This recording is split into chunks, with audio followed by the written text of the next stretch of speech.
मातोश्रीवर आज एक महत्त्वाची बैठक आहे। मराठवाड्यातील पदाधिकाऱ्यांची ही बैठक आहे। विधान परिषद निवडणुकीच्या पार्श्वभूमीवर ही बैठक महत्त्वाची मानली जाते। ही बैठक असणार आहे उद्या दुपारी 12 वाजता मातोश्रीवर बैठक बोलावण्यात आलेली आहे। छत्रपती संभाजीनगर, परभणी, हिंगोली, जालना, धाराशिव या जिल्ह्यातील पदाधिकाऱ्यांची मातोश्रीवर उद्या बैठक बोलावली गेलेली आहे।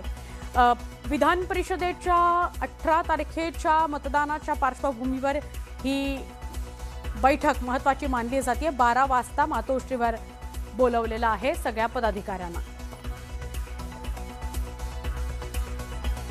आमचे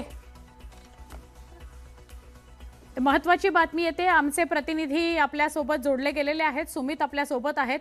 सुमित, उद्याच्या मातोश्रीवरच्या बैठकी संदर्भात काय अधिक माहिती, रणनीती विधान परिषदेची? मराठवाड्यामधल्या सगळ्या पदाधिकाऱ्यांची ही बैठक मातोश्रीवर बोलावण्यात आली आहे। 12 वाजता मातोश्रीवर उद्या ही बैठक पार पडेल। या बैठकीमध्ये मराठवाड्यातले परभणी, त्याचबरोबर इतर जे आजूबाजूचे जिल्हे आहेत त्या सगळ्या जिल्ह्यातल्या लोकांना बोलावण्यात आलेलं आहे। कारण मराठवाड्यामध्ये आता परिषदेच्या निवडणुकीसंदर्भात काय नेमका निर्णय घ्यायचा आहे, सहकारी पक्षांना मदत करायची आहे की आपण आपला उमेदवार द्यायचा आहे, काय ताकद आहे, या सगळ्याचा आढावा घेण्यासाठी ही बैठक उद्या बोलावलेली आहे 12 वाजता मातोश्रीवर। नक्की सुमित, धन्यवाद, आपण माहिती दिलीत।